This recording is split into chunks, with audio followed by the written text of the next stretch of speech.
Okay, so today's date is April 15th, 2022, and this is the most up-to-date information that I can give you on the Praxis exams. There has been a recent change to the Praxis exams.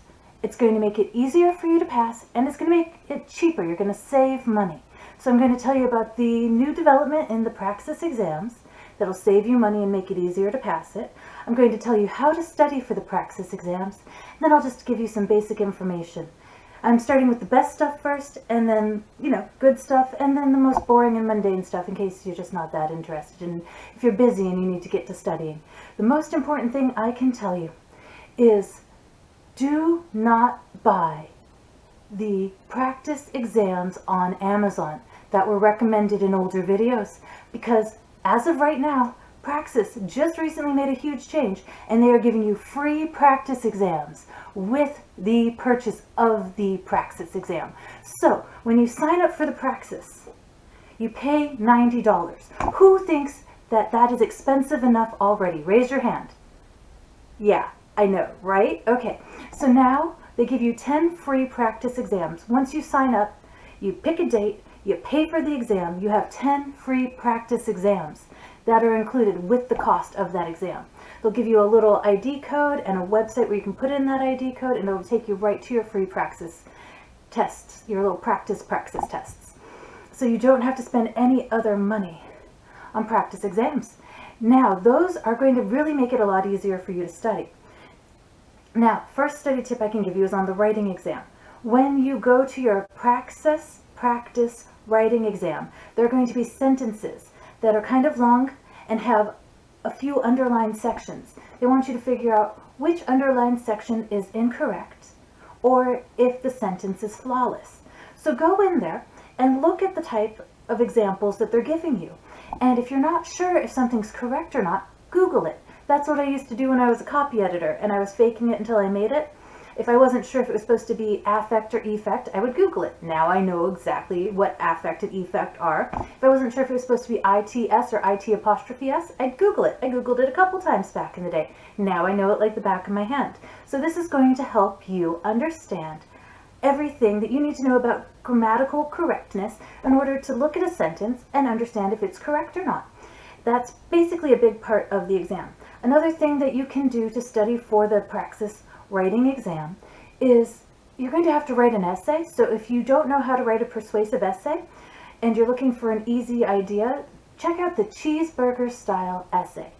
It has a paragraph that's the intro with the thesis. It has 3 supporting paragraphs. That's like, the meat, the cheese, and the lettuce. And then the bottom bun is the conclusion. That's a cheeseburger style paragraph. And if you take a little look at some YouTube videos on that or read a little bit on that on Google, you'll be ready to write a good persuasive essay and some paragraphs for your Praxis writing exam. I got 180 out of 200, so that's a 90%. I think my advice is legit. Okay, so the next thing is the math exam. Ooh, the math exam. I personally like math now. I used to have math anxiety, but after I got through the few college courses that I took and I did some tutoring in math and physics, I really got really comfortable with all of those different equations. And once you start to know it, it's like solving a puzzle and it makes sense. So when you go into the Praxis math exam, you'll get a bunch of examples of the types of questions that are going to be on the Praxis math exam. So I did that, and I thought I was going to need to know this. C equals 2 pi times radius, because this was like the kind of thing I was seeing on the practice exam, and I thought I had to memorize equations like this. So fun fact, when you get inside the math Praxis exam, there's a tab that has all of the equations that you could possibly want already written out for you. Don't stress about memorizing them. Don't tattoo them to your arm. You're already covered inside this little tab in the Praxis exam. Also, I worked really hard memorizing this. This was not on the exam. There were like 1 or 2 geometry. There were like a couple of geometry questions, but not like this. And yeah, they were annoying. They weren't on the practice exam that I saw. But a lot of the stuff was. So if you're not super confident with algebra, like, 2 times y equals x minus blah, blah, blah. Go into purplemath.com or coolmath.com and you can do some practice and get some tutoring there for free. It'll make it so when you get to the day of your math exam, you're super comfortable and confident with all these different things.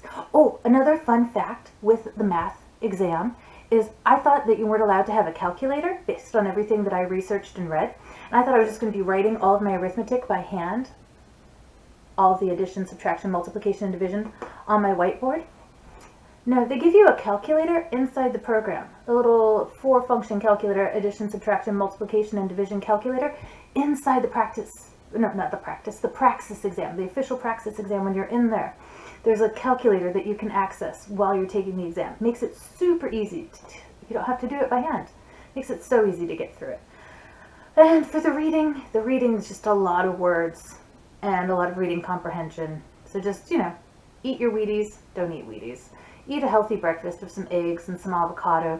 Get a good night's sleep the night before. Drink lots of water. Do deep breathing. You've got this. Okay, some basic tips for the PRAXIS exam. They want you to have a whiteboard and a dry erase pen. Also, I'd recommend having like some baby wipes and some napkins because when you're doing the math exam, there's a lot of marking that takes place and you have to be able to reuse the same thing and clean it up at the end and show a blank board on both sides. Another thing that they want is they want to see your ID, so you're going to need to hold that up close to the camera. You can use your web camera on your laptop rather than an external webcam for the PRAXIS exam. It's different than the proctored WGU exams that require an external webcam.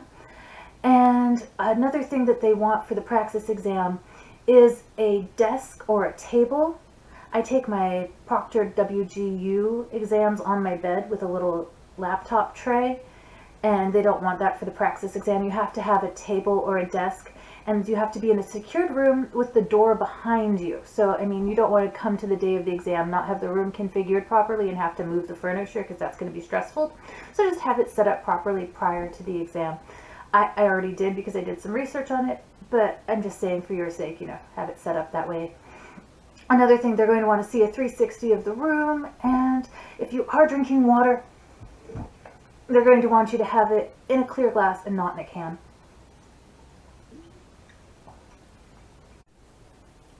Oh, a couple more things.